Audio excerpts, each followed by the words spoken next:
So when Krishna places the chariot in the middle of both armies, Arjuna becomes overwhelmed with compassion and he decides not to fight. And then he gives four different reasons for not fighting. And in chapter 2, Krishna starts speaking Bhagavad Gita. Okay, when Krishna starts speaking, he begins with scolding Arjuna, chastising.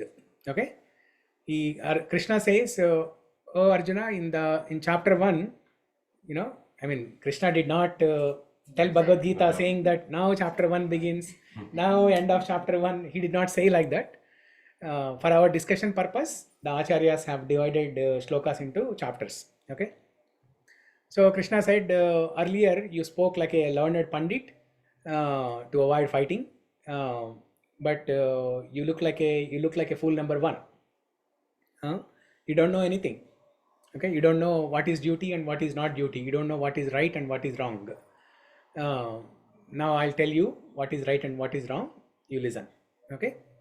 So then Arjuna also accepts Krishna as a guru. Klaibhyam masmagama partha naitat vai upapadyate kshudram hridaya daurbalyam tyaktyottishta parantapa. So Arjuna says, now I accept you, now I am a surrendered soul, I accept you as a guru, please instruct me, what is best for me to do. If you ask me to fight, I'll fight. If you ask me not to fight, I will not fight. Then Krishna starts giving knowledge about the soul. Okay, Krishna directly, he does not say whether to fight or not. He does not give a simple answer. Okay, just like children when they are in trouble, if you give a simple shortcut answer, they will not understand. Okay, they will not be convinced to do things. So you have to sit with them and explain so that they will understand why they need to do what they are asked to do. Similarly, Krishna was also doing like this. Instead of saying, okay, you go and fight, instead of saying a simple thing like that, Krishna spent almost 1.5 hours speaking Bhagavad Gita. He gave knowledge of the soul first in chapter 2. Chapter 2 is like a summary of entire Bhagavad Gita. In the very beginning, until shloka number 12, Krishna gave knowledge of the soul. Krishna gave knowledge of the soul, saying that we are not this body, but we are an eternal soul. We are not this temporary body, but we are eternal soul. For the body, there is death, but for the soul, there is no death. When Krishna said that, Arjuna says, but when I'm dealing with my family and friends, I'm dealing with their bodies, not at the soul level. And anything that happens to their bodies, I'm affected. Okay, I'm lamenting. Then Krishna says, yes, I understand. You will be affected if anything happens to their bodies, but you need to learn to tolerate. Then Krishna speaks 2.14. Matra sparshastu kaunteya shitoshna sukha dukkada agama paino nitya tam stitikshasva bharata. O son of Pritha, the happiness and distress are like winter and summer, or heat and cold. One must learn to tolerate. They come and go. Just like summer and winter, they come and go. Agama apayino. Anitya. They come and go and they are not permanent. Nitya is permanent. Anitya is non-permanent. So the problems will come and go and they are not permanent. Okay. So is that clear? It's very simple. The first 14 shlokas are very simple. Now at your leisure time at home, you can read Prabhupada's purports for all these 14 shlokas. And then if you missed anything, you'll catch up. Okay. Now 2.15.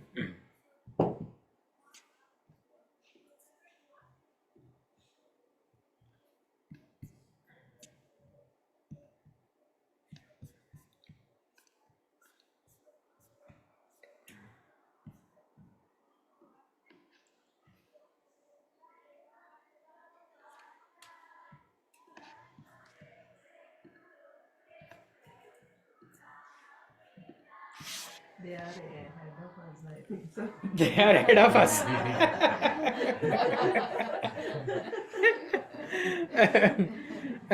They are always ahead of us. They are always ahead. They'll come down and then tell the slokas to us. So it's like that joke in the movie, right? I remember. So one person is driving the car very slowly, and then the passers-by, somebody who is walking, somebody who is riding a bicycle, they go faster than this car. So we are in the car, okay? Don't worry, you are comfortable sitting in the car. Okay.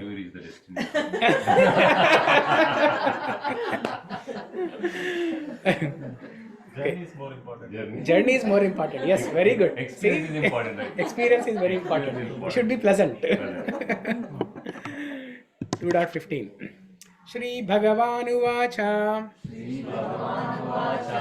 Yam hina vyatayante te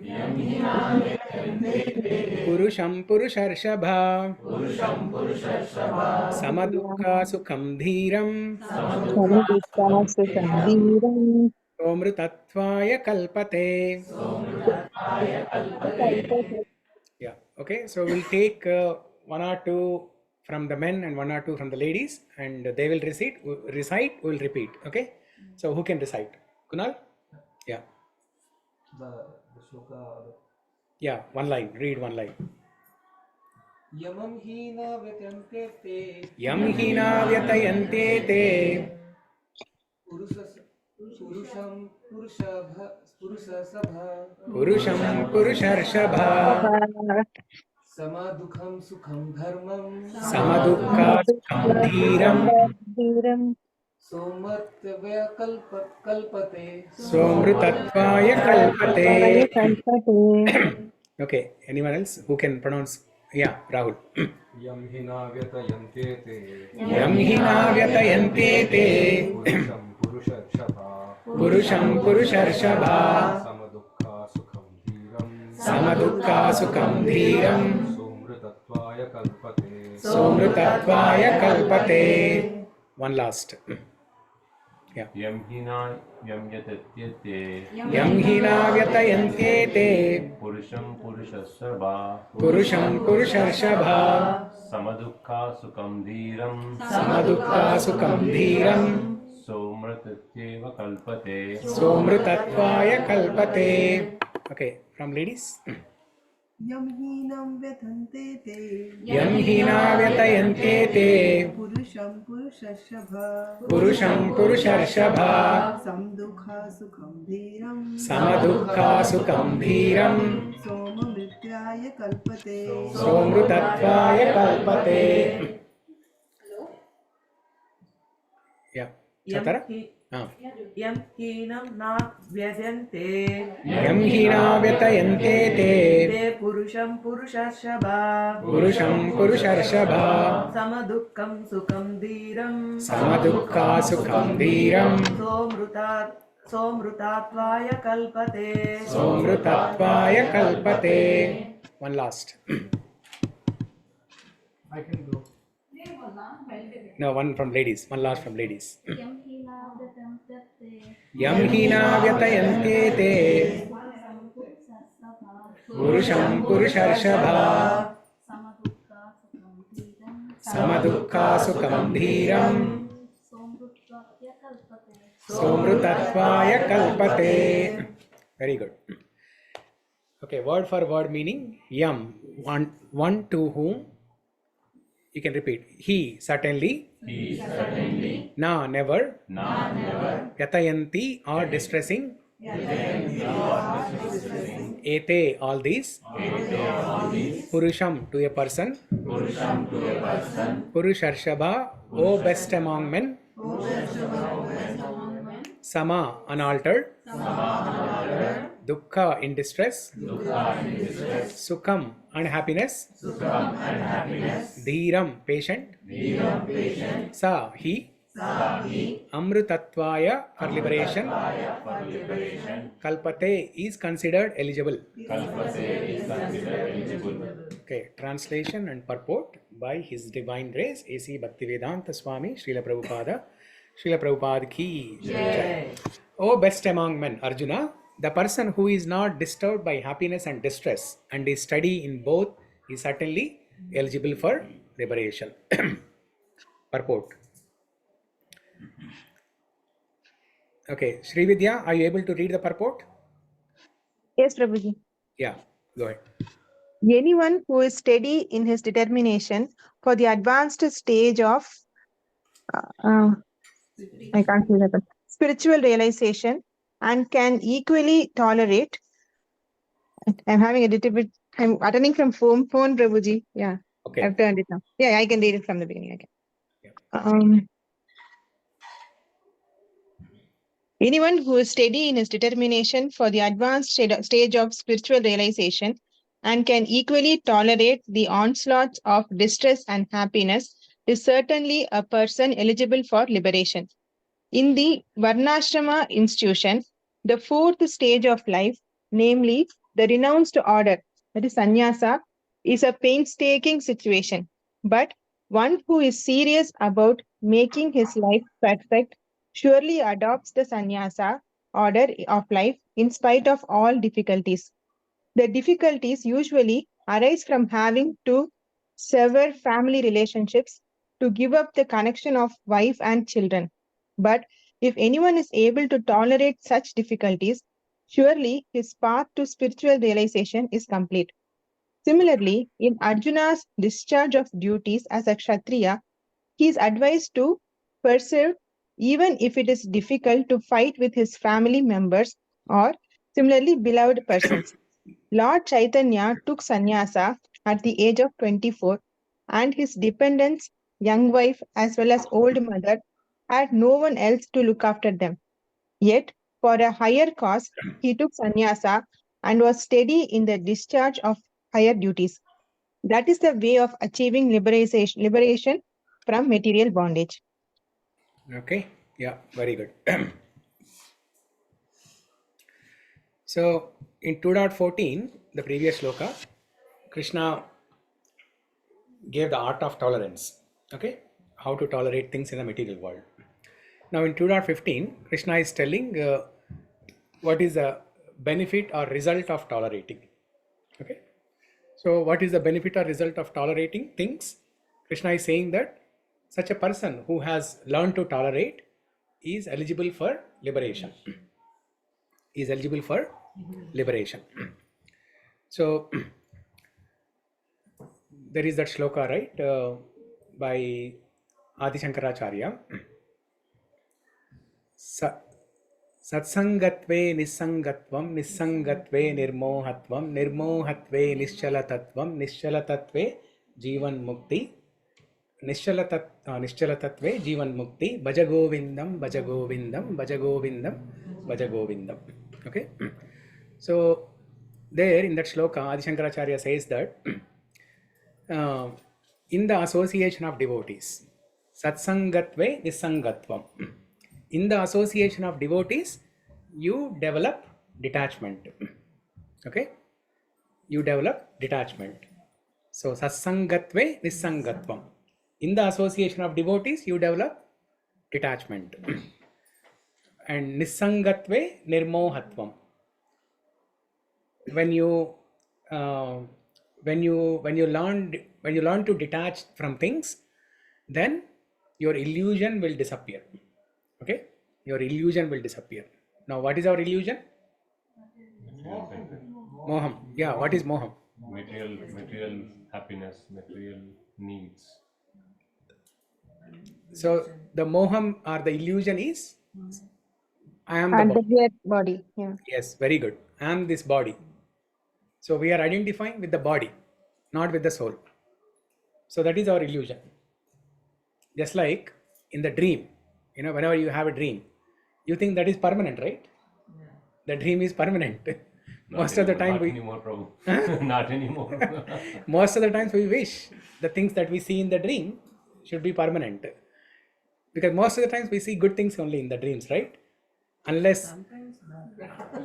unless somebody has bad habits of sleeping very late, or sleeping, or watching horror movies before sleeping, or if they have a bad day during the day, then you will have nightmares and bad dreams. But most of the times it's good dreams only, right? At least I have good dreams. So and whenever we see, and let's say even if you have a nightmare and it's a bad dream, you don't wish that it should be permanent, but you get a feeling that it's permanent. But is it permanent? No, it's not permanent. It's illusion. In that dormant state, when you are sleeping in the dormant state, you have an illusion that whatever you are seeing in the dream is permanent, but it's not permanent. Similarly, when we are in this bodily platform, when we are in this body, when the soul is engaged in this body, the soul identifies with the body and thinks that this is permanent. That is the illusion, moha. So how to get rid of that moha or illusion is slowly learn to detach. Nisangatve nirmohatvam. Now after learning, after your illusion is gone, what happens? Nirmohatve nischalatatvam. Then one becomes steady. Nischala means steady. One becomes steady in their sadhana. Okay? One becomes steady in their bhakti sadhana. Nischalatatve nirmohatve nischalatatvam. Nischalatatve jivan mukti. One who has achieved that steady state, they are eligible for liberation. Now here Krishna is also saying the same thing. No? One who has learned to tolerate things in this material world, then he is eligible for liberation. Okay. In the purport, Prabhupada explains about the sannyasa ashrama. Okay. So now let's talk a little bit about this varnashrama system. So in varnashrama system, there are two things: varna, ashrama, right? It's one word, but there are two things: varna and ashrama. So varna is a division in the society. There are 4 divisions in the society. What are the 4 divisions in the society? Brahmana, Kshatriya, Vaishya, Shudra. These are the 4 divisions. So who created this division? God. Huh? No. People only. Based on the current, based on the work. Based on their day-to-day activities, what they do for living. Yeah. Krishna created it. Huh? These 4 divisions. That's correct. What you said is correct. God. Yeah. Krishna created. So she said the correct thing, and then later on people said, no, we created. But the further explanation was correct. How the classification happened, that was correct. So Krishna created this division of people in the society. Krishna tells in chapter 4, okay, Chaturvarnyam maya shrishtam gunakarma vibhagashaha tasya kartaram apima vidya kartaram avyayam. Krishna said, I created this division of people in the society for better living. Okay. So Brahmana, Kshatriya, Vaishya, Shudra. Now who are Brahmins? The one who doesn't expect anything and live on begging, and No, they don't live on begging. They do only on they don't expect anything. Sannyasis live on begging. But Brahmins, not necessarily. Yeah. Vedas, preaching Vedas, and Yeah. worship to Varma God. యొక్క హితాన్ని కోరుకునేవారు బ్రాహ్మణులు. Very good. Varma యొక్క హితాన్ని Hitani korevaru. Yeah. Paropakaram idam shariram. So this body is meant for serving others. ఈ శ్లోకంలోనే కృష్ణుడు ఉద్దేశం ఏంటంటే, అర్జున నీవు క్షత్రియ కుటుంబానికి చెందినవాడివి. Yeah.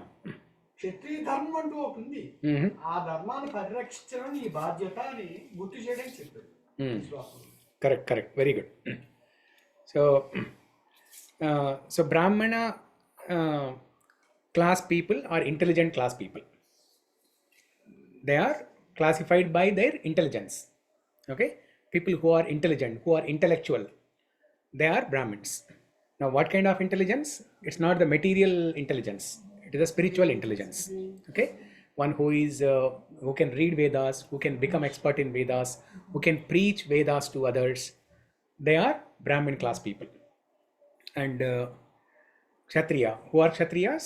They are leaders. The leaders. People who have leadership qualities, they are classified as Kshatriyas, administrators basically. Okay, people who can manage things, who can manage people, and who can manage a system and organization. అంటే బాబు, సమాజంలోని ఈ 4 వర్గాల్లోని అధర్మాన్ని తప్పిన వాళ్ళని ధర్మంలో పెట్టడానికి వాళ్ళకి ఒక హైరార్కీ ఉంది. Kshatriyas. అధర్మం నడుస్తున్న వాళ్ళని ధర్మ పద్ధతిలో పెట్టడానికి బ్రాహ్మణ్స్ వాళ్ళు బ్రాహ్మణ్స్ ఎందుకంటే ఇది ధర్మము ఇది అధర్మం అని చెప్పేవాళ్ళు బ్రాహ్మణ్స్. యా, ఆ ధర్మ పరిపాలన చేసేది క్షత్రియులు. అసలు ఏది ధర్మము ఏది అధర్మము చెప్పేది బ్రాహ్మణ్స్, ఆ ధర్మ పరిపాలన చేసేది క్షత్రియులు. అట్లా. So Kshatriyas are leaders, administrators, managers. Okay, not the managers in the office. If you are a manager, or if you are a director, if you are a VP, CEO, don't think you are a Kshatriya. You are a Shudra. Even a CEO is a Shudra. Even the President of America is also Shudra.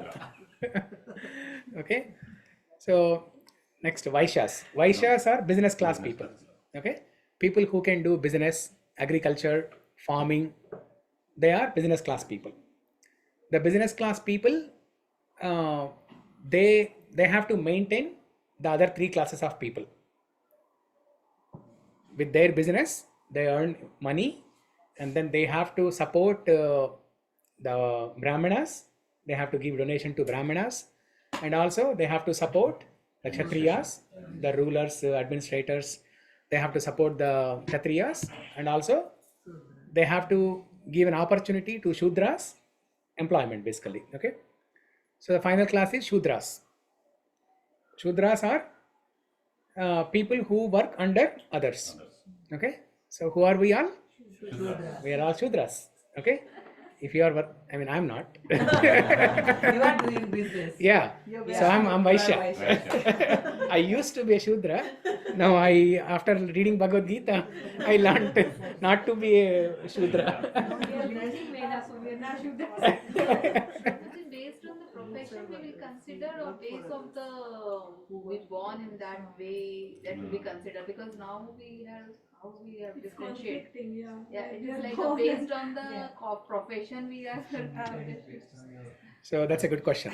Now it is dominated more like a caste system. Exactly. So now that goes back to the 2 answers that came earlier, right? So she said, and Radharaman Prabhu also said, God created this division. And few others said, Kunal and few others said, we created this system. Okay? So in the beginning, God created this system. But, so how did God create this system? Chaturvanyam maya shrishtam guna karma vibhagashaha. So how did he classify? Based on guna and karma. Based on people's attitude and their qualities, and karma. And based on the activities that they perform. This classification happened. But over a period of time, that division has been misinterpreted and misunderstood and manipulated, and people created their own system. God created only 4 castes or 4 divisions, but humans have created thousands of castes. Okay, thousands of castes. Within Shudra, how many castes are there? Within Brahmana, there are so many subcastes. 2, 3 Vaishnava and Saiva in Brahmins. That's all. No, that is based on who they worship. If they are worshipping Vishnu, they are Vaishnavas. If they are worshipping Shiva, they are Shaivites. But within Brahmana, there are so many other subcastes. Niyogi Brahmana, Kayatsa, yeah. So like that, there are so many subcastes. So the divisions created by human beings is based on the caste. I mean the birth. The birth. They are born. If somebody is born in a Brahmin family, The Brahman. automatically he is a Brahmana. If somebody is born in a Kshatriya family, automatically he is a Kshatriya. But is that how it works? No. If somebody is born in the family of Joe Biden, can he claim that I am president? No, right? It doesn't work like that. But unfortunately, people are still claiming to be Brahmins, Kshatriyas, Vaishyas, and Shudras based on the caste in which they have taken birth. Okay, that is not true. That's why we see even the Brahmins who are supposed to teach Vedas to others, we see they are eating meat. You know, who are supposed to teach, who are supposed to read from the Vedas where it is mentioned that do not eat meat and preach to others, they themselves are, eating. So that is about Varnas. Born in a Brahmin family, but you preach, then you call them as a Brahmin. Yes. Oh. Yeah. Even though you are not born in a Brahmin family, but if you have those qualities and if you are doing those activities, you are a Brahmana. You can think you are a Brahmin, but society might not accept you. The general society will not accept. Yes. But it's between you and Krishna. You're not there for getting some certificate from the people. So it's between Krishna and you. So that is about Varna. Varna is about classes, the division, caste basically. And ashrama, what is ashrama? Huh? What is the meaning of ashrama? Shelter. Okay. So there are 4 classes of ashramas: brahmachari, grihastha, vanaprastha, and sannyasa. Okay. So brahmachari is bachelor. Okay. Not the definition of bachelor that we know. Okay. So brahmachari is a celibate. Bachelor. Okay. Not the most eligible bachelors in the town and city. Okay. America's most eligible bachelor. Yeah, not like that. So brahmachari, who is a celibate, who follows strict rules of the ashrama, and then grihastha is a married person, it can be man or woman, and vanaprastha is one who has retired from the grihastha life. So Vedas give an instruction to men especially that when they reach 50 years, how many of you are near 50? Please raise your hands. Okay, so Rajesh Prabhu very boldly. What is the Nearness, 1 year, 2 years, or 5 years, or 8 years, 10 years. Or 50 years. Or 50 years. So I'm very far. We did not even ask you.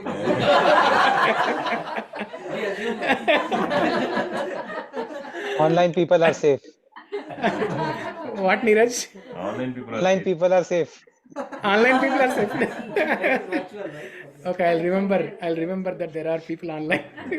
Prabhuji is just 3 years away. So Vedas give an instruction to men especially. After 50, they should retire from their family life and go to a separate home. Okay, not a separate. Separate one more family. And create one more family. Prabhuji, that way you will get your business after 50.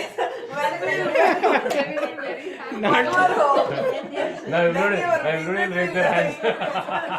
I'm very near. Raise their hands now. See how intelligent people are. Those friends are very, very naughty at this very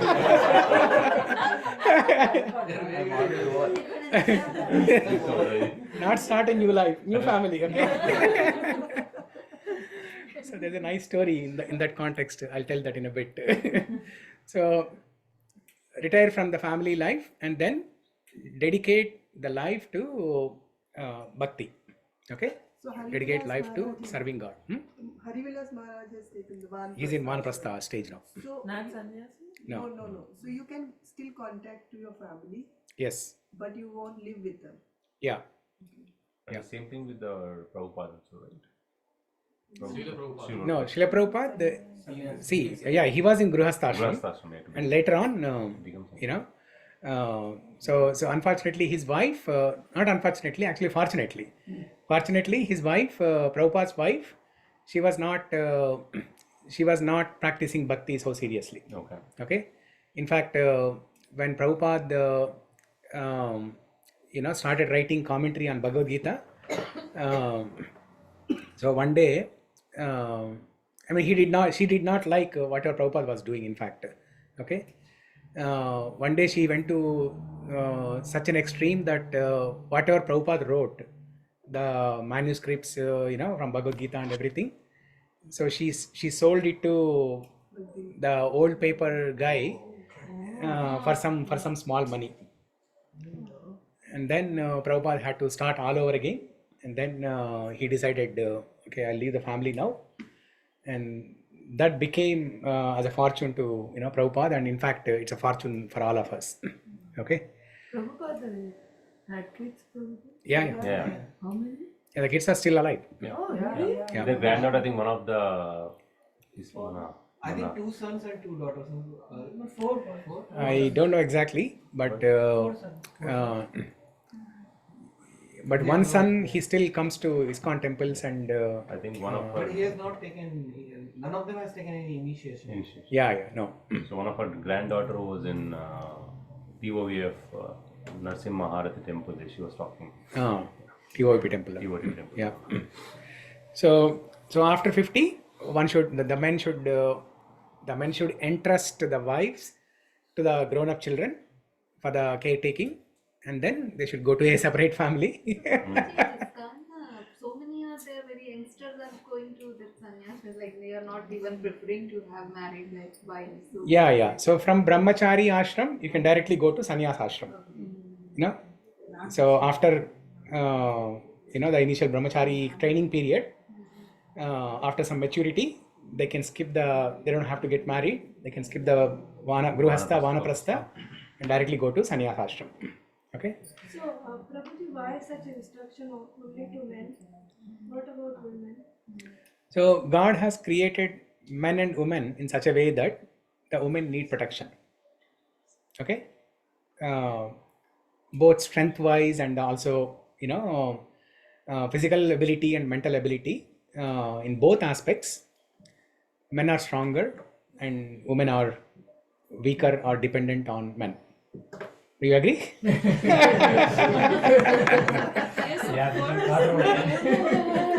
See, somebody. I feel it's mutual. Physical, I for sure agree. Physical, definitely, right? I definitely agree. Okay, so let's stick to that. Let's stick to that. Weaker than man. I always they agree. expect like Physically, we are weaker than man. they will think from the mind, and women will think from the heart. That might be different. Like we are a little bit emotional. We think, I think. In fact, emotionally, women are stronger. Stronger. Emotionally, women are stronger. When I say mental strength means the intellect. Intellect. See, she does not agree to whatever.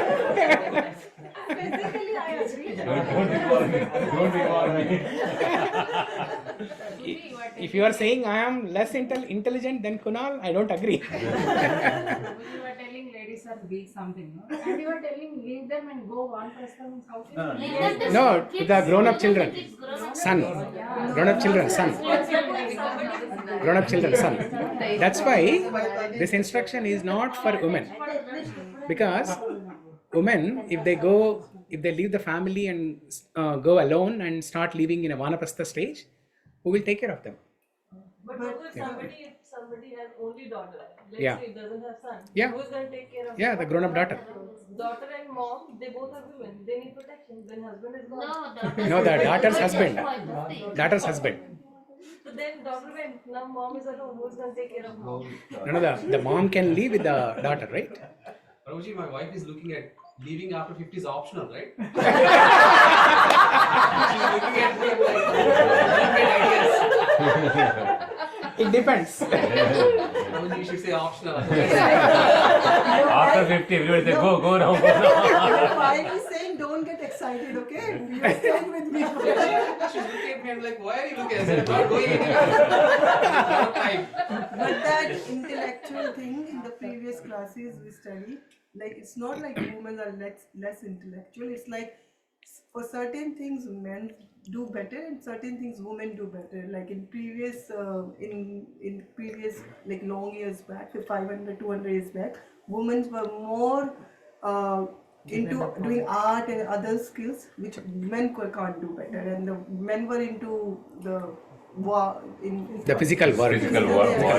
Labor. Learning the warrior skills and all, which women prefer not to do that. So this is that thing. he's Now the talking scenario about. has changed. No, the mental strength refers to spiritual strength actually. Okay, so Prabhupada explains this in Introduction to Bhagavad Gita, and also later in chapter 9, Prabhupada explains the mental strength he refers to is spiritual strength. So traditionally, men are more capable of leading women spiritually. Okay, you may not agree, but you can agree to disagree.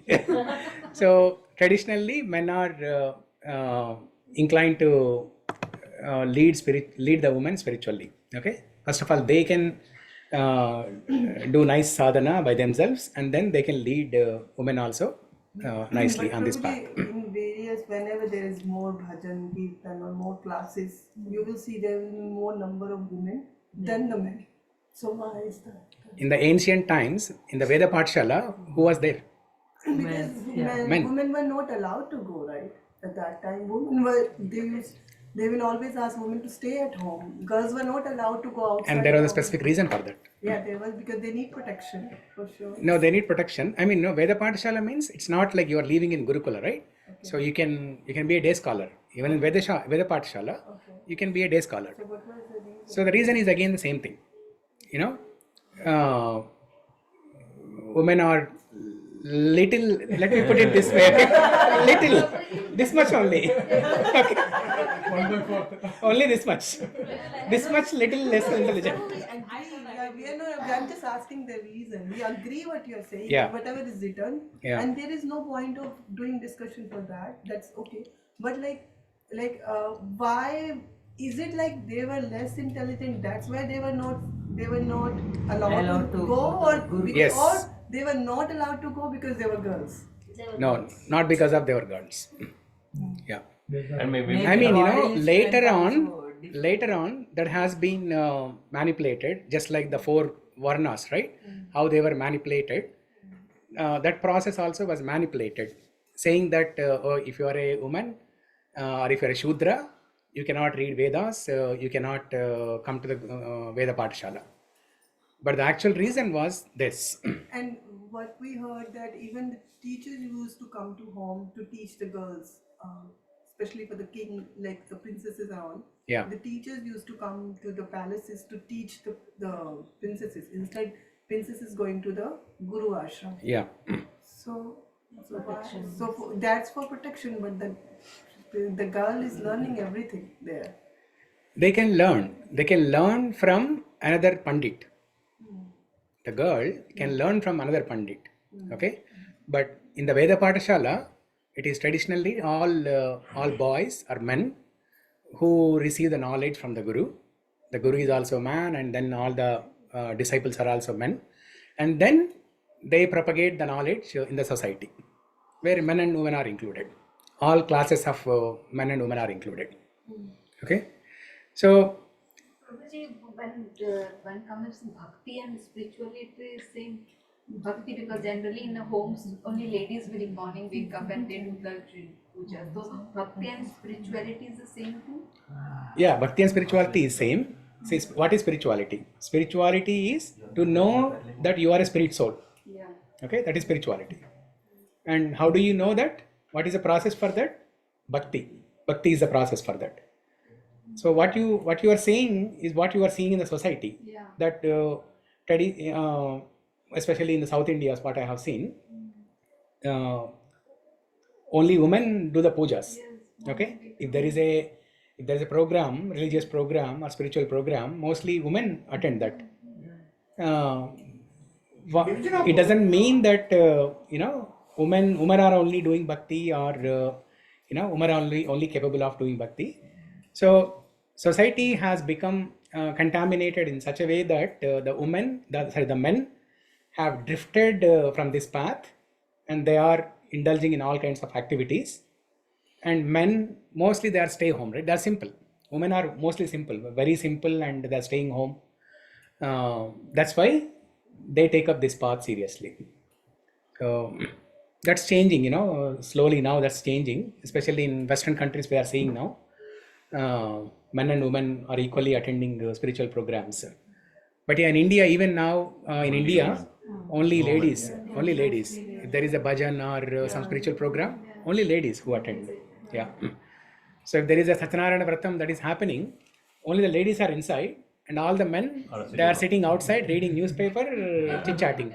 They are waiting for prasadam. Totally the scenario has changed actually. Yeah. Even in the participating of anything of puja also, most of the work will be done by the ladies only. Yeah. So it should be the other way around actually. Yeah, exactly. Okay. It should be the other way around.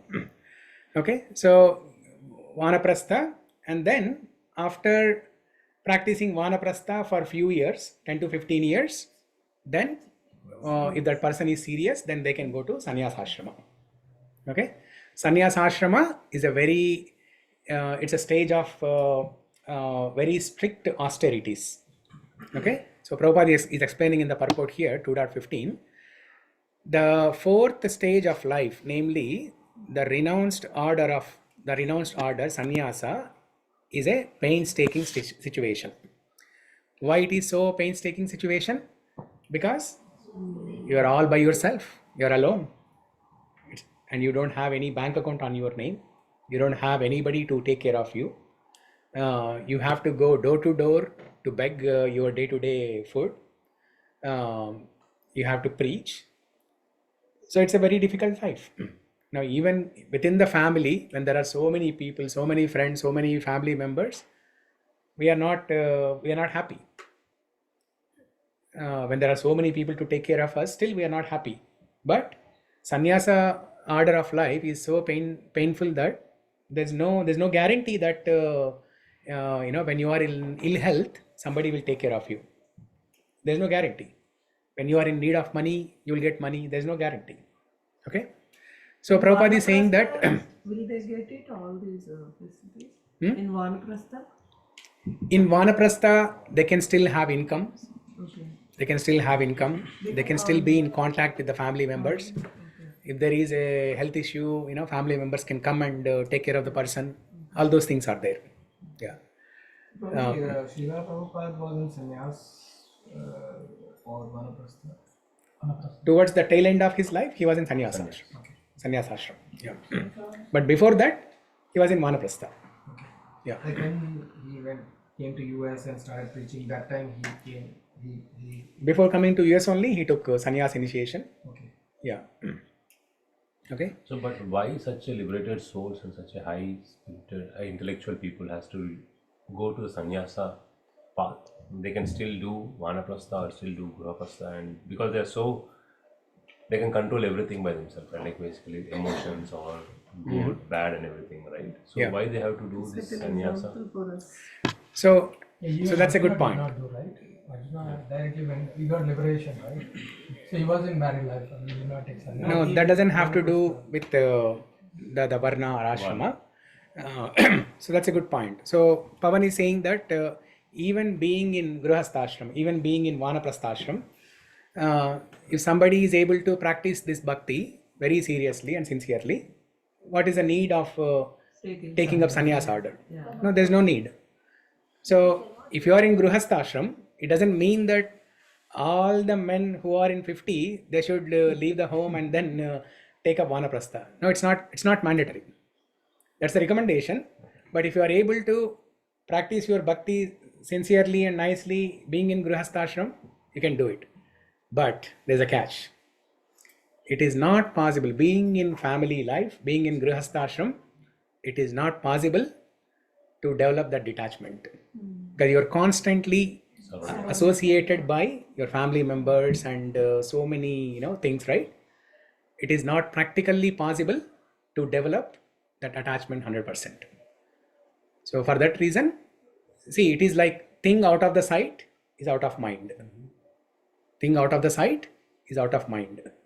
If you are seeing something every day on your daily basis, it's very difficult to get detached from that. That's why in later verses in second chapter, Krishna tells the best technique to control desires. The best technique to control desires is to curb the desire in the very beginning. Yeah. Curb means to park it. Park your desire. Okay, let's say you go to a shopping mall with a desire to buy one shirt. Now don't do window shopping looking at all 100 shops in the shopping mall. Okay, what happens is your mind takes a snapshot of everything that you see in the mall and then it will develop desires. Example, going to Costco. Costco, yeah. If you just wanted what you want, go there and come back. If not, you'll come out with a full cart. bag, yeah. Full cart. Okay. So that's why better not to look at the things. Better not to look at the things. So what is the factor which convinces our mind? Huh? Prabhuji, what is the one factor which convinces our mind not to have again the desire of not to see? How to convince the mind not to see? Yeah. Not to see. Not going out, just doing online shopping. Obviously, in that way, the desire will come automatically. So, what is the one factor which make us back of that desire? So you will. There are 4 classes of intelligent people, right? The first class intelligent people are they hear and they learn. They hear from Bhagavad Gita saying that okay, Krishna asked to curb the desire in the very beginning. A first class intelligent person will read that instruction and implement it immediately. Second class intelligent person, he will see others suffering by not following that instruction, and then he will learn a lesson. Okay. Third class intelligent person is he will go through that miserable experience by himself and then learn a lesson. And fourth class intelligent person is he will never learn. Even after having gone through the miseries by himself, he will never learn. Fourth class intelligent person. So if you want to be first class intelligent person, then just read that instruction in second chapter and implement. But for many people it's not possible. So at least you become a second class intelligent person, or at least third class intelligent person. Okay. Don't become fourth. Don't become fourth intelligent. Every time we'll get this lesson whenever we go shopping. We'll get this lesson. See, what happens is over a period of time you will think that say initially you will think that okay, if I get these things I'll be happy, and over a period of time you will realize that you will not be happy with those things. You'll be frustrated actually. You'll be frustrated with so much junk in the home. Exactly. And you'll discard so many things. So slowly you will learn the lesson. Okay. So that's why all these ladies associations are there, right? Every Wednesday. When you no, it didn't start, right? No, it has not been started yet. Oh, it hasn't started yet? We wanted to on Wednesday. Yeah. It hasn't started yet. So then when you are all discussing, you can learn from each other. Okay. So that is second class intelligent person. Okay. When you hear from other person, it's not good to buy so many things. It will not give you happiness. Instead, it's a big hassle to maintain things at home, lack of storage, all those things. Then you will get something in the mind. Okay. So sannyas ashram is so painful that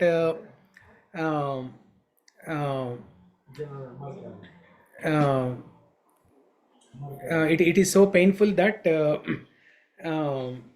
one has to go through so many severe austerities, and that's why you see the people who are in sannyasa ashrama, they wear saffron clothes or orange clothes or red color clothes, Even indicating brahmacharis also wear brahmacharis also. There's a slight color difference. Orange? Brahmachari, it's orange. Okay. Sannyasa, it's saffron. Oh. Yeah. So it's like low flame versus high flame. When the flame is high, what is the color? Reddish, right? When the flame is low, it's orange. Yeah? So the color has a significance. Why brahmacharis and sannyasis, they wear orange color or saffron color is because their body is an embodiment of sacrifices. Their body is embodiment of sacrifices. They sacrifice everything. They tolerate everything. That's why it's like a fire. It's like fire. So pure. When you are so austere, when you are tolerating everything, when you are sacrificing everything, you are like fire. Pure. Fire is pure, right? Pure. There are no contaminations. Fire, water, milk, they're all pure. Okay? Ghee also. Ghee comes from milk. Okay? So, but one who practices. Sorry, any example from ISKCON who has taken sannyas, the color? Because I see only. Prabhupada is sannyasi. But he was wearing orange, no? Same dress. Maybe dark orange, almost like saffron. Yeah, see, is there a book? Is there a picture? Prabhupada's picture? So Okay. how about this, the people of Prananda? He's brahmachari. Brahmachari. He's brahmachari. Initially wore white color and then Yeah, it's saffron. Yeah, this is saffron color. Yeah. This is saffron. You have to behave orange versus saffron, What is it? then you can Venka was statue. Oh, okay, Prabhupada's. Yeah. Yeah. How about this Gauranga? So this is saffron and then Gauranga Das, yellow. Prananda Das. Yeah, we can show Pranavan Das Prabhu's. Prananda Das, back. Yeah. so before taking this orange color, they have to first take white color. White is Grihastha. Because in some of the videos he is in white. Yeah, see, this is yellow or orange. It's going to YouTube or you can see the color, right? Yeah. I will tell you later why I am asking this. The color? Yeah. The color thing? Yeah. Okay. You saved us from making a big blunder. Okay, we'll talk about that. Yeah, we'll talk about it later. Yeah. See, Ananda is, we need people to get Ananda, right? We need people to exchange, right? Yeah. We need people, right? But Anna, come down. Prabhupada is saying we need to go to sannyasi. And then there is no people, right? So why it is, it is. So instead I can go meditation and do, right? Prabhupada was more happier than all of us. Because if you are in a Grihastha ashram, how many family members you have? One wife. One wife, two children, two parents, two sisters, two brothers. Let's say 20 people in the family. But Prabhupada's family, how big is Prabhupada's family? Entire world. 5,000 disciples and their disciples? Yeah, millions of people worldwide. Such big is the family of Prabhupada. They took the sannyasi, the people. So that bhakti and we will do day-to-day bhakti means like they are more, they love God, means how we can define that thing. They also take them, that means they are more involved in the God, they want to sacrifice their than us. Yeah. So yeah, that's a good question. So Aparna is asking. Sorry, Annapurna. Aparna is online. No, she is not online anymore. So Annapurna is asking a question. So the people who are in sannyasa ashrama, they are practicing severe austerity and they are practicing sincere bhakti, whereas we are not following, we are not practicing so much, right? How can we progress? So when Prabhupada says, or when Vedas say, we have to take up sannyas ashrama eventually, if it is not possible, as per the instruction, it has to be taken. Okay, vanapastha and then followed by sannyasa, it has to be taken. But if that is not possible, then at least you follow, you maintain those qualities. Wherever you are, you maintain those qualities. So what are those qualities? What are the qualities that distinguish between ordinary people versus these elevated people like sannyasis? Detachment, showing compassion, very good. And also just keeping God as everything is center basically for them. Okay. For us everything will be come in the picture, but God will come somewhere. Yeah. But for them, God is the centerpiece. Yeah. No, even for us also, God is center. So list the qualities like what she said. Compassion. There is a God in every person. Very good. Samabhuta. Okay. Very good. Inka? And also, like you said, grass. Tolerance. Very good. Exactly. Yeah. Sacrifice. Kshama. That's called kshama. Okay. Sacrifice. Very good. Tapa. That's called tapa. Very good. Their life is devoted for the Krishna. Selfless life. Devoted and to preach Krishna to everyone. Now that is the goal. Even for us also, that is the goal. Respect everybody without. But to reach that goal, what are the qualities that we are cultivating? So respect everybody without expecting anything. Yeah, that's what she also said. Yeah. So there is a nice shloka in the Vedas. So every day we offer flowers to worship God, right? We pluck some flowers from the tree and then offer to God. Is God pleased with those flowers? No. Why not? We have to put our heart. Yeah, we are not putting our devotion in that. In Bhagavad Gita, Krishna says, Patram pushpam phalam toyam yomei bhaktya prayachati tadaham bhaktyupahritam ashnami prayatatmanaha. If one offers with love a leaf, fruit, water, Krishna will take it. Krishna will take the four things: leaf, flower, water, fruit. If somebody offers with love and devotion simple things like water or flower, I will accept. But now in the flowers that we are offering, there is no love and devotion. That's why Krishna is not pleased. So in the Vedas, there is a very nice definition of what are the different flowers that are liked by God. There are 8 types of flowers liked by Vishnu. Okay, so the shloka is Ahimsa pradamam pushpam.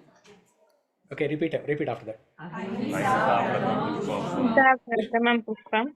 Pushpam indriya nigraha. Sarvabhuta daya pushpam. Sarvabhuta daya pushpam. And then Sarvabhuta daya pushpam. 4th one is Kshama. Kshama pushpam vishishyate. Kshama pushpam vishishyate. Jnana pushpam. Tapa pushpam.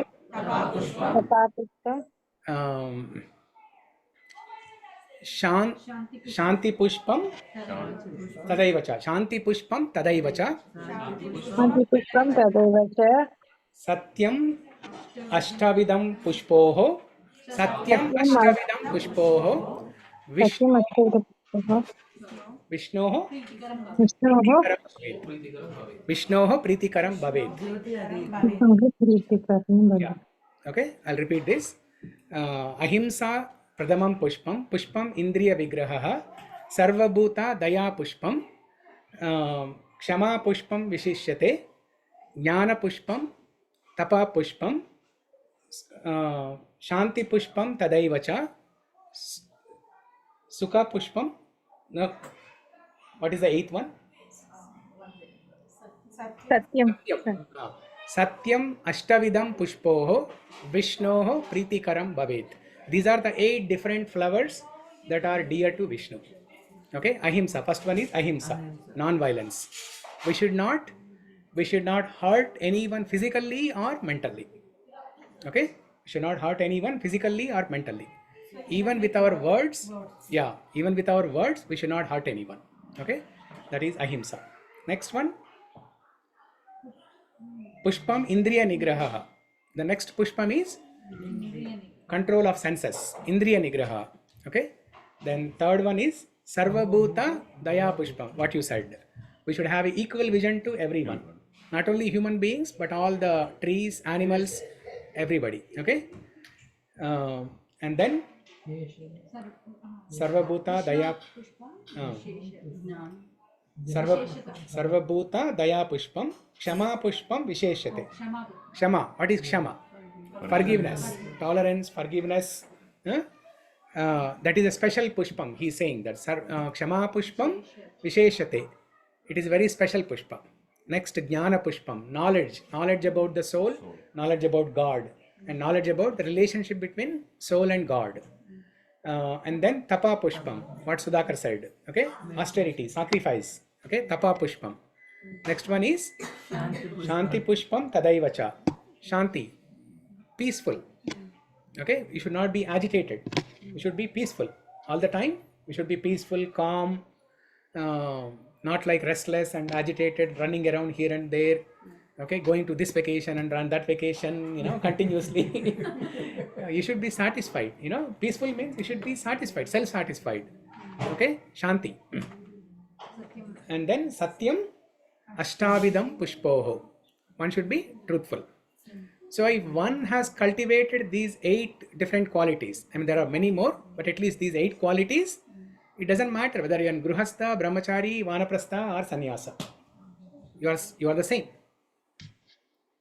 Okay, if you are cultivating these qualities, you are same. No matter which ashrama you are in, you are the same. Okay. Krishna, can you say example as Krishna? Krishna also married so many flowers, but he's still not attached with everyone. He's like a sannyasi. Yeah. See, very good. No, itself example. No, for him, moksha is not a goal for him. Ours is a goal. Our goal is Krishna. Krishna. Even though it is not a goal, even though Krishna does not have any karma to do when he appears, but he shows by example. That's the... When he appeared 5,000 years ago in Dwaraka, he performed all the rituals that are commonly performed by Brahmins, like Sandhya Vandanam, all those things. He was doing that. He was reciting Gayatri mantra. He was chanting. He was meditating. Who was he meditating on? Devotees. We all meditate on Krishna, and Krishna meditates on his devotees, including Radharani. Okay? His life itself showed how to be sannyasi, even inside all those bandhas. అన్నిట్లో ఉన్న సన్యాసిగా ఎలా ఉండాలని ఆయన life ద్వారానే మనకు. Yeah, you can be a Jivan Mukta while living in this material world, while living in the Grihasthashram. You can be a liberated person. Okay? Prabhuji, when you say Atma Paramatma relationship, how we are the part and parcel of Krishna. Yeah. So how to understand that relationship because there are so many things will come up in that relationship. Yeah. How we relate to the God to us. So how to relate to God? Is in which relationship? Because we have a relationship with the God. So what kind of relationship we have to build? So in the spiritual world, we all have some rasa and we all have some particular relationship with God. You may be a friend, you may be a mother, you may be a servant.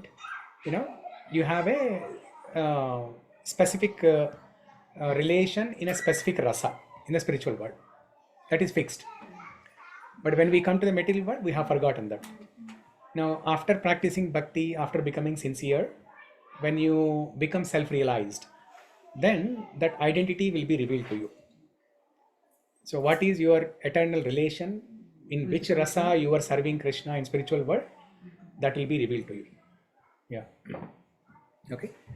But in the material world, while we are practicing bhakti, you can practice bhakti in any rasa, in any relation. You can see Krishna as a friend. You can see Krishna as a as a child. See, in North India especially, right? Most of the people, especially in Rajabhumi, in Vrindavan, most of the people, especially elderly people, they consider him as the child. That's why in Janmashtami, they come and say, Lalla Teri Jai Ho. They give blessings to Krishna. Instead of taking blessings from Krishna, they say, Lalla Teri Jai Ho. They give blessings to Krishna. They worship Krishna as a child. Yeah, Laddu Gopal, right? Yeah, they consider Krishna as a little child. So Krishna is, Prabhupada is saying here that one who has practiced this tolerance, one who has practiced sacrifices and austerities, they are certainly eligible for liberation. Okay.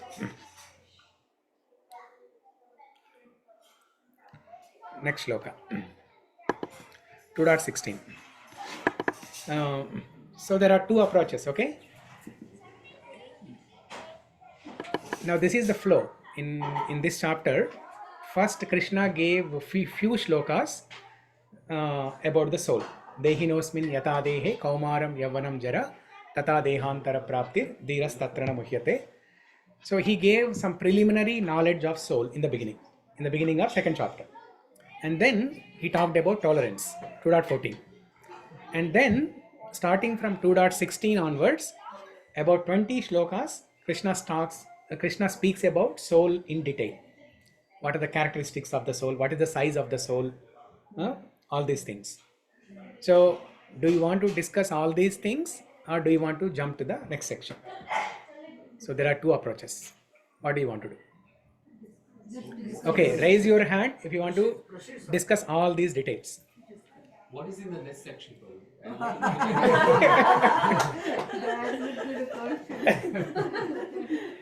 Many. Okay, so now who want to jump to the section ahead? What is that? That's his question. What is that? That is a surprise. Okay, let's say Nishkama Karma Yoga, Jnana Yoga, Bhakti Yoga, all those things. Who? We want to learn everything about this. Who? This thing, whatever you say, soul and everything. Yeah. Soul. So you want to learn that? Yeah. You want to go through the details? Okay. Okay. Sure. So 2.16. Now again, starting from here, Krishna gives details of the soul. Okay. Nasato vidyate bhavo. Nasato vidyate bhavo. Na bhavo vidyate sataha. Na bhavo vidyate sataha. Ubayorapi drishtontas. Ubayorapi drishtontas. Panayos tattva darshivihi. Panayos tattva darshivihi. Those who are seers of the truth have concluded that of the non-existent, the material body, there is no endurance, and of the eternal, the soul, there is no change. This they have concluded by studying the nature of both. It's very confusing, right? It's not very clear. Even though it's English, it's not very confusing. Okay? So let me put that in simple words. So, Entire Bhagavad Gita is like that. Yeah, that's why it is not very easy to understand if you read alone. So only in the association of devotees like this, we can understand Bhagavad Gita. So Krishna is saying that in simple words, he is saying that the material body is temporary and nobody can save. Nobody can save that. There is no endurance, means nobody can save that. Whereas the soul is eternal and there is no death. The soul is eternal and there is no death. There is no change, means there is no death. Okay. Those who are seers of the truth. Seers of the truth means the rishis, the sannyasis, the self-realized people who have seen the truth. The seer of the truth means one who has seen the truth. Those who are seers of the truth have concluded that of the non-existent. Why this word non-existent here? We are existing, right? We are existing, soul is non-existing. But soul is... No. It's other way around. Yeah. Soul is always... Soul is existing, body is not existing. Body will go away after some time. Who is seen the soul? Who has seen the soul? the self-realized people. Huh? With proof. I want with proof. Okay, మీరు మీ అమ్మాయిని love చేస్తారా? మీ అమ్మాయి అంటే ప్రేమేనా? అది మామూలు common. ప్రేమేనా? అవును కదా? Proof? మనిషి అంటే మనిషి అంటే డబ్బు. Yeah. షీ అంటే స్త్రీ. మనిషిని అదే షీని మనీని ప్రేమించడం వల్ల ఎవరు లేవు. ఆ ప్రూఫ్ ఏంటి? ఆ ప్రూఫ్ ఏంటి? ఇచ్చేదే మనీ ఇస్తే మనం అదే proof.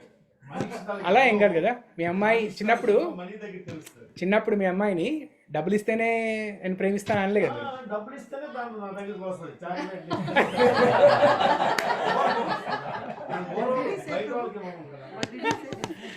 No, I asked uncle, do you love your daughter? Kids don't come near. He said yes. So what is the proof? He said money is the proof. Only when I used to give a chocolate, she used to love me. So there's no proof for love. There's no proof for pain. ఇప్పుడు మీకు ఎక్కడన్నా బాడీలో pain ఉందనుకోండి, అది only మీకే తెలుస్తుంది. మాకు తెలుస్తుందా? కనపడదు, బయట కనపడదు కదా. So there is no proof. Even డాక్టర్లకు కూడా ఆ పెయిన్ తెలీదు. ఏదో ఎక్స్రేలు అవన్నీ తీస్తారు అంతే, కానీ కొన్ని రిపోర్ట్లు వస్తాయి, బట్ పెయిన్ ఎవరికి తెలియదు. అది మన్నే అడుగుతారు. మన డాక్టర్ దగ్గరికి వస్తే మన్నే అడుగుతారు. Exactly, you have to fill that form, right? What is the level? So there are many things in the world we believe without proof. Okay, so soul, you cannot see it. Even the highly advanced sophisticated scientific equipment cannot see the soul. In the later verses, Krishna tells the size of the soul. The size of the soul is 1/10,000th the size of the tip of the hair. You take the tip of the hair, not the hair itself. The tip of the hair. Tip of the hair is smaller than the hair strand. So you take the tip of the hair, cut into 100 pieces, and now each piece you cut into 100 again. That is the size of the soul. Huh? We can't even measure. Nobody can measure it. Soul is very subtle. Okay, we cannot measure it. So now when Krishna says of the non-existent, the material body, but we are existing, right? Then why Krishna is saying non-existent? Because we will die, the body will die, and it will disappear. But while we are living, we are existing, right? But Krishna did not say it's not whether the you are. permanent nature of the body. Body is non-permanent. Yeah, but even the non-permanent thing is existing. Every second cell is dying and new cell is getting born, and Which in every body? 7 years the entire body composition changes. Like not even one cell that was there 7 years back remains same. Yeah, but no, we are talking about the whole body here. We're talking about the whole body, and Krishna is saying non-existent. Na sato vidyate bhavo, na bhavo vidyate sataha. So non-existent means asat. Sat means true. That means existing. Asat means not true. False thing. False means not existing, right? Yeah, it's an implicit meaning. So why non-existent? Why non-existent means in the spiritual world there is no body. There is no material body. That's why Krishna is saying non-existent. Of the non-existent material body in the spiritual world, there is no endurance. Okay? So this body is temporary, which is asat, false thing. For this false thing, there is no endurance. That means nobody can save this. It has to die. It has to come to an end. And of the eternal soul, there is no change. The soul is permanent, eternal. It does not die, does not take birth, does not die. Eternal means both. No birth, no death. Soul takes birth, right? No. There's no birth. Just move passes once. Once you die, it changes the body. Change the body. Changes the body. Changes the body. In the spiritual world, we don't have material body. But we have a form. We have a spiritual body. Spiritual body, we'll have a form. We'll have a Yes. face, we have legs and hands. Yeah, yeah. So everybody looks same there. What face will be? There are. That's a good question. And what the spiritual body contains, like will contains the 5 7 senses, and what the spiritual body will contain. Spiritual body is made up of Sat, Chit, Ananda. Just like this material body is made up of Pancha Mahabhuta, earth, water, fire, air, ether. Bhumi, Rapo, Nalo, Vayu. Come. Okay. Similarly, spiritual body is made up of Sat, Chit, Ananda. Now, what is Sat? What is Chit? What is Ananda? These are supposed to be concepts, right? Sat is supposed to be a concept. Chit is supposed to be a concept or knowledge. Ananda is a state of mind, happiness. How can a body is made up of these things? We get question like that, right? Now, when a material body can be made up of this dead matter, earth, water, fire, air, ether. Now, why can't the spiritual body be made up of Sat, Chit, Ananda? We cannot comprehend, we cannot understand how a spiritual body can be made up of these three components, Sat, Chit, Ananda. But these are the components of spiritual body. That Okay. mind and intelligence will not be there. Mind, intelligence, Maya. That Yeah. is only the concept of material. Yes. Yeah. And in spiritual body, spiritual world, you don't have to eat. You don't have to sleep. You're always young. You don't have to work. You are always young. Huh? There is no time. There's no time. Yeah. So all the good things that we desire in the material world, they are there in the spiritual world. No working, still be happy. No bills to pay. No bills to pay. No taxes. Not. No wife and husband. Don't have to eat. Still feel satisfied. He's asking in Golok we need to serve. Sir Krishna, right? You're saying no work, but how it is? How does it feel? Good question. Only Sloka can ask questions like this. He's being silent whole class.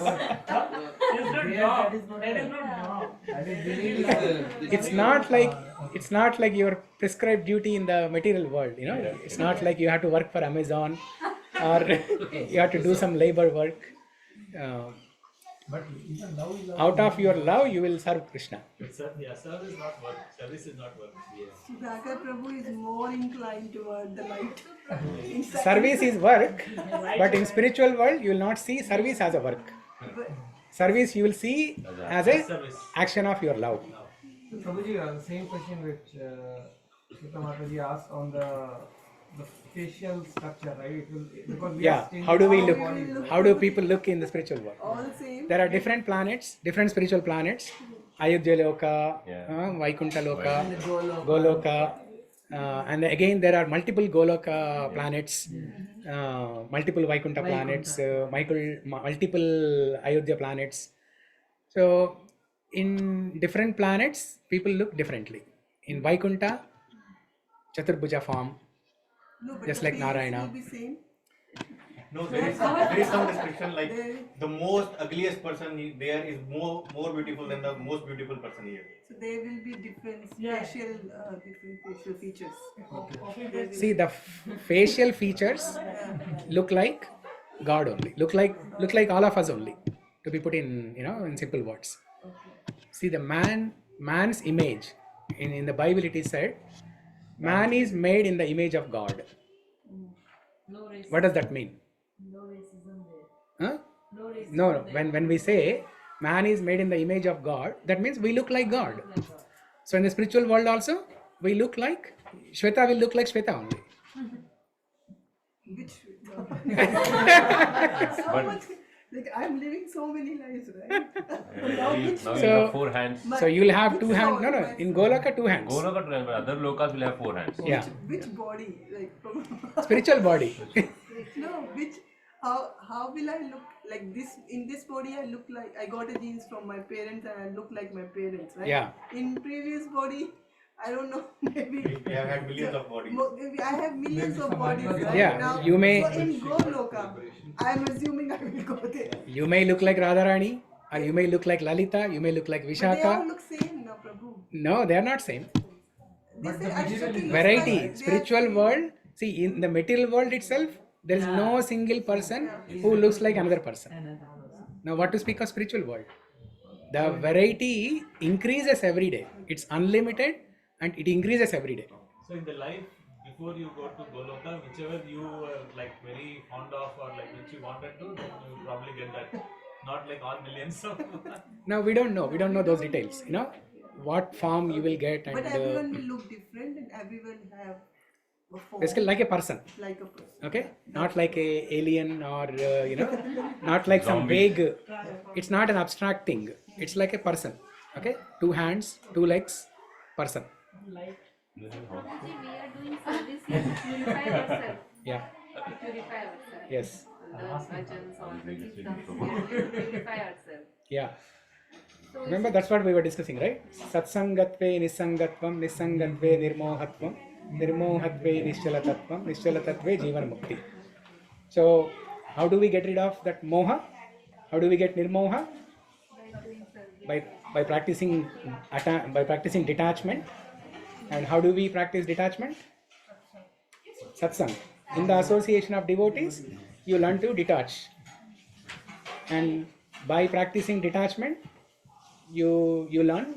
By practicing detachment, you get rid of your illusion. So here we do for the purify ourselves, there we will do with the love. Good program. Yes. That is the difference between here service and that service. Yeah.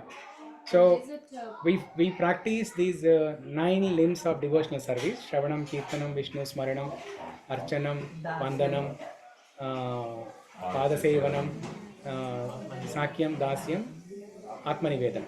Okay. So by practicing these 9 limbs of bhakti, we get purification, and after getting purification, we go to spiritual world and we serve Krishna in a specific relation, in a specific rasa. Yeah, it can be a friend, or it can be a lover, it can be mother. So it can be a servant. Yeah. Is it possible to go after this life to spiritual world, or Depends on you. million of life? Depends on our karma, right? It's possible. Prabhupada said one can go to spiritual world in one life. Yeah. It is possible to practice bhakti very sincerely and get 100% purification and go back to spiritual world in this life itself. Now when we read all this, we have to tolerate, and we were reading that sloka, right? Ahimsa pradamam pushpam, pushpam indriya nigraha, kshama pushpam visheshatah, jnana pushpam tapa pushpam, shanti pushpam tadaivacha, satyam ashtavidam pushpoho. Oh, we need to practice so many things. One quality itself I am not able to cultivate. It looks like a big task, and it looks impossible in this life, right? But it is possible.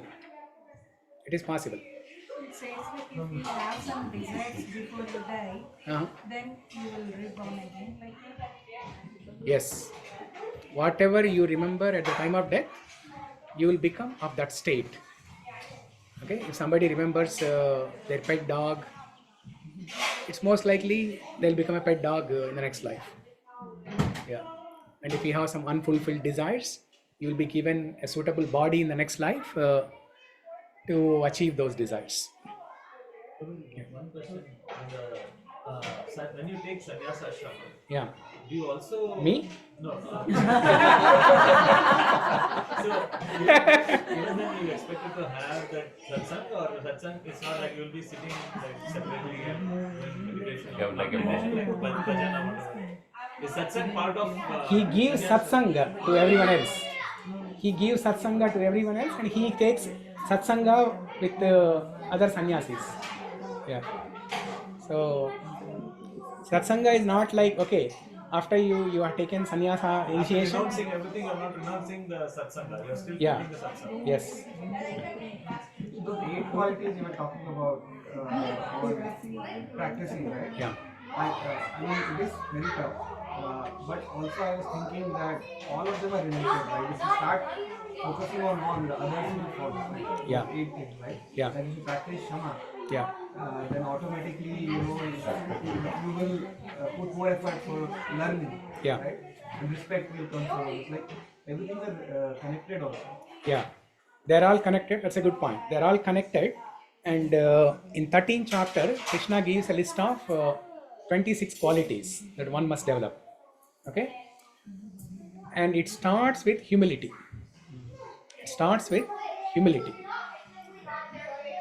And how will you become humble? Humility means being humble, right? So how will you become humble? Seeing God in everybody's heart. something like So that. just like, okay, let me put my question in this way.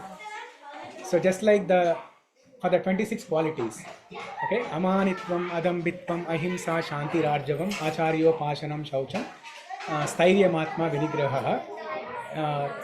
So 26 qualities, it's a list of qualities. Amanitvam, humility, okay, adambitvam, not being so proud, okay, ahimsa, non-violence, shanti, peaceful, arjavam means uh, huh? No. Arjavam ante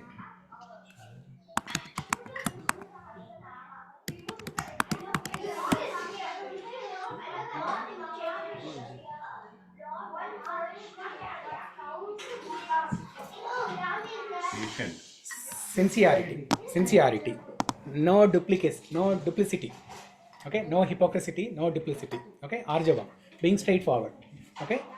So he gives a list of all these qualities. The first quality is humility, and Prabhupada writes in the purport saying that these 26 qualities are very dear to Krishna, and the collection of these qualities is called knowledge, and it begins with humility. So just like all other qualities, you'll be able to develop all other qualities when you have humility. But how will you develop humility? When will you become humble? Which quality brings you humility?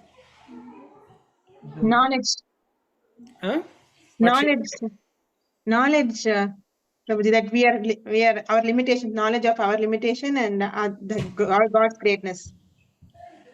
No, not knowledge. Krishna is calling the collection of these 26 qualities as knowledge. Okay? Okay. And this process of acquiring knowledge begins with humility. But you get humility or you become humble by practicing another quality. By developing bhakti. By thinking oneself as more than a straw. No, that is humility. That's the definition of it. Getting rid of pride. No. The service, Tolerance. Okay? By practicing tolerance, you will become humble. And when will you practice tolerance? When you go through difficulties. So difficulties, tolerance, and then you will become humble. Okay? So again, see how important the topic of tolerance is. It's even more important than humble. That's a prerequisite to become humble. Tolerance is a prerequisite to become humble. And humble or humility is a prerequisite for the other qualities. Yeah. Difficulty, whenever we get any difficulty, we have to think it is an opportunity to Tolerate. To grow higher. Just like how Prabhupada, his wife, she sold all the manuscripts to some paper boy. Prabhupada took that as an opportunity to grow higher in his path. Yeah. his business also. Prabhupada's business also got ruined, right? Yeah. So he had a pharmacy. Pharmacy business. Prabhupada had a pharmacy, and several times he attempted, but every time he failed. He failed very, very miserably in his business. Then he finally decided, okay, so Krishna is giving me some indirect instruction not to be engaged in this business anymore and take up bhakti sincerely and full-time dedicated. So that's why whenever there is a material calamity, it's a blessing actually. Materially, if you look at that, it's not a blessing, but spiritually, it's a blessing. That way our karma also. But it's very hard to take it in that way, right? It's very hard Very to, hard. yeah, it's very hard to take it that way, but with practice, you will develop that quality. In 13th chapter, in the same section, I gave the list of qualities, right? In that purport, Prabhupada tells very beautiful sentence, okay? And it's like a eye opener. It's like a completely, different thing. When I first read that, I was so amazed to see that. The sentence is, Prabhupada writes, unless one develops pessimistic view of life, one cannot progress on the path of bhakti. Unless one develops a pessimistic view of life. What is pessimistic view? Positive. Positive. Expect always Pessimistic worst. ante nirashavaadam. Expect always, Opposite. Expect Opposite. always worst. Yeah. Expect always worst. Yeah. Huh? Expect always worst. Yeah. So, unless you develop pessimistic view of life, one cannot progress in material, in bhakti. Okay. So, but what we do every day is opposite, right? We become optimistic of success, happiness, and everything, and that's why we cannot progress. But one thing is, sincerely. right, when you always think about positive, you always think positive to move forward, right? Mm-hmm. Now you're thinking that you're saying that you should think opposite. No, positive for the spiritual progress, not positive for the material benefit. Yeah. See, even a material distress, you can see it from a positive angle for your spiritual progress. Yeah. Okay, so coming back to this shloka very quickly, we finished up. So of the non-existent, for the body there is no endurance, and for the eternal soul there is no change. So why Krishna is giving this knowledge of soul? Arjuna asked, should I fight or not?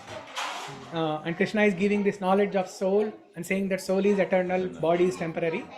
Why Krishna is giving this knowledge is because Arjuna was thinking that he was going to be the cause of the permanent death of the Kauravas.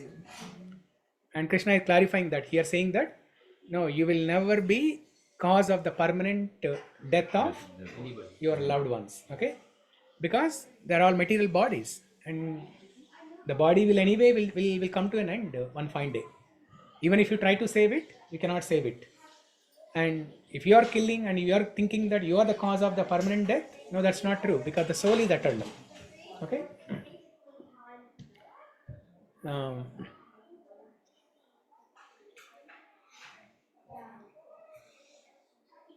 Oh, we did not read the second paragraph, right? We did not read the purport at all. Huh? Okay. So, who will read the purport? Shweta? Yeah. First paragraph.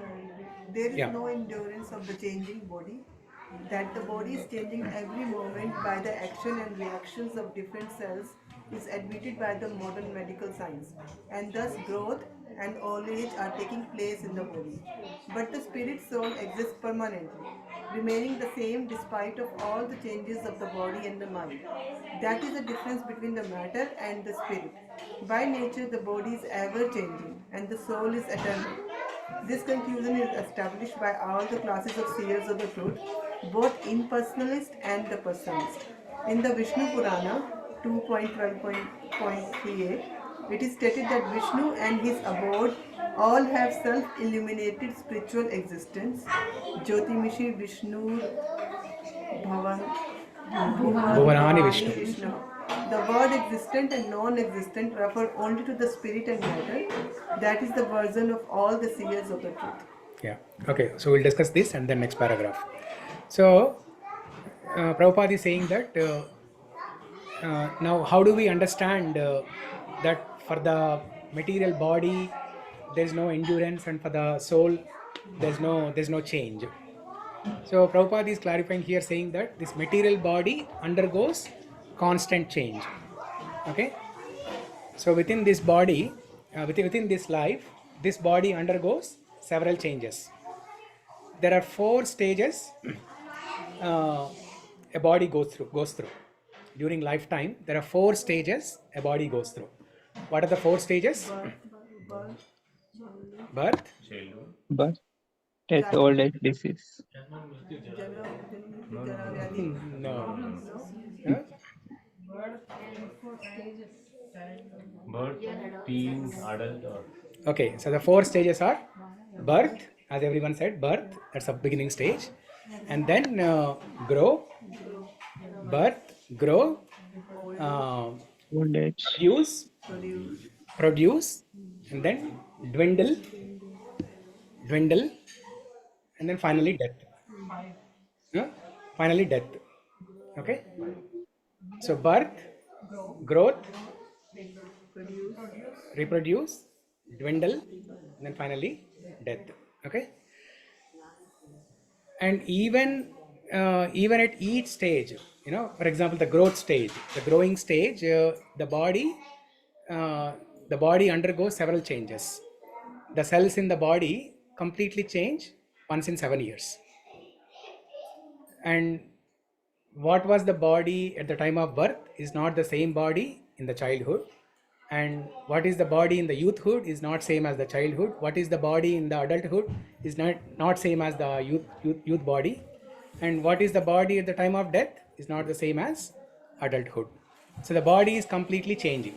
Okay, the cells in the body are completely changing all the time. Even while we are speaking now, the cells in the body are changing, and every 7 years they change completely, but every second they are changing.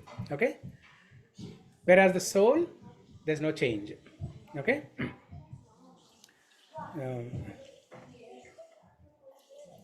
Next paragraph. Yeah, please. This is the beginning of the instruction by the Lord to the living entities who are bewildered by the influence of ignorance. Removal of ignorance involves the re-establishment of the eternal relationship between the worshipper and the worshipable, and the consequent understanding of the difference between the part and parcel living entities and the Supreme Personality of Godhead. One can understand the nature of the Supreme by thorough study of oneself. The difference between oneself and the Supreme Being understood as a relationship between part and the whole. In the Vedanta Sastras as well as Sutras. in the Sutras as well as in the Srimad Bhagavatam, the Supreme has been accepted as the origin of all emanations. Such emanations are experienced by superior and inferior natural sequences. The living entities belong to the superior nature, as it will be revealed in the 7th chapter. Although there is no difference between the energy and energetic, the energetic is accepted as a supreme, and the energy or nature is accepted as a subordinate. The living entities, therefore, are always subordinate to the Supreme Lord, as in the case of the master and the servant, or the teacher and the taught. Such clear knowledge is impossible to understand under the spell of the ignorance, and to drive away such ignorance, the Lord teaches the Bhagavad Gita for the enlightenment of all living entities for all time. Yeah. So here Prabhupada is saying in the very first sentence, this is the beginning of the instruction by the Lord to the living entities. So this is the beginning of the knowledge means this is the first level of knowledge. So what is that knowledge? The first level of knowledge is we are the soul. We are not this temporary body, but we are the permanent soul. That is the fundamental knowledge, the first level of knowledge. Confidential knowledge. In one sense, it is confidential. Why it is confidential? It's like an open secret, right? We know it, but we are not realizing it. That's why it is confidential. So there are 3 levels of knowledge: confidential, more confidential, and most confidential. So confidential knowledge is to understand that we are not the body, but we are the soul. Next, more confidential knowledge. More confidential knowledge is to know about super soul. Okay, in addition to the soul, there is super soul also. Confidential knowledge is to know about the soul. More confidential knowledge is to know about the super soul. And most confidential knowledge is to know about the relationship between soul and super soul. Or, in other words, to know about the relationship between Jiva and Bhagavan. Jiva and Bhagavan. Okay? Knowing about the soul is self-realization only. Knowing about the soul is Correct. self-realization. Yeah, knowing about soul is self-realization, but you cannot know about soul separately. you can only know about soul in relationship with God. That's what Prabhupada is explaining in this purport, in the second paragraph. Okay, see here. Removal of ignorance involves re-establishment of the eternal relationship between worshipper and worshipable, and the consequent understanding of the difference between the part and parcel living entities. We are all part and parcel. So the part cannot understand, cannot have the complete understanding by itself without relating to the whole. Without relating to the whole. Let's say, for example, this finger. Now, if I try to do the analysis and try to understand the finger by itself, can I understand? No. But if I try to understand the relationship of the finger or the arm in relationship with the body, what is the use of this finger, what is the use of this arm in relationship with the body, then I can understand. Okay, so that's why Prabhupada is saying we are all part and parcels. We cannot understand about soul without God.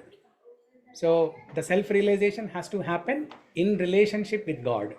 Yeah. Okay.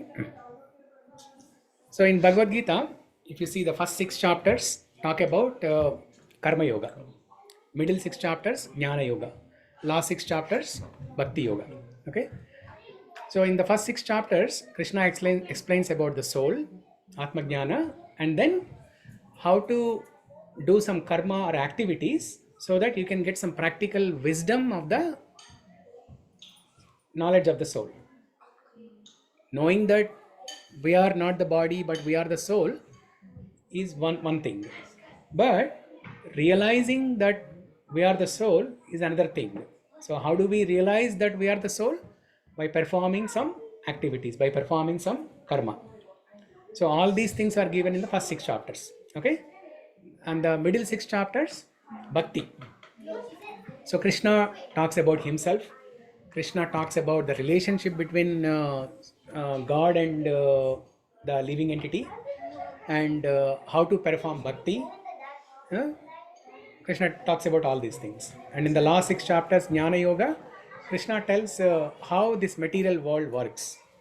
When we are living in the material world, we need to know how this material world works, how the material nature, how Maya works, how the Prakriti works, and how the 3 gunas, mode of goodness, passion, and ignorance, how they work, how they influence us to do things. Krishna gives knowledge of all these things, Jnana Yoga. So in all these 18 chapters, basically there are 5 different things, 5 aspects that are discussed. One is Jiva, then Ishvara, then Prakriti, Kala, and Karma. These are the 5 subject matters of Bhagavad Gita. Not only Bhagavad Gita, any scripture, Srimad Bhagavatam, Ramayana, any scripture, the subject matters of any scripture, these are the five topics. So what are the 5 topics? Jiva, Ishvara, Prakriti, Kala, Karma. And among all these 5 things, 4 are eternal, 1 is not eternal. Jiva is eternal, right? We are all eternal, right? Ishvara, eternal. Kala, time.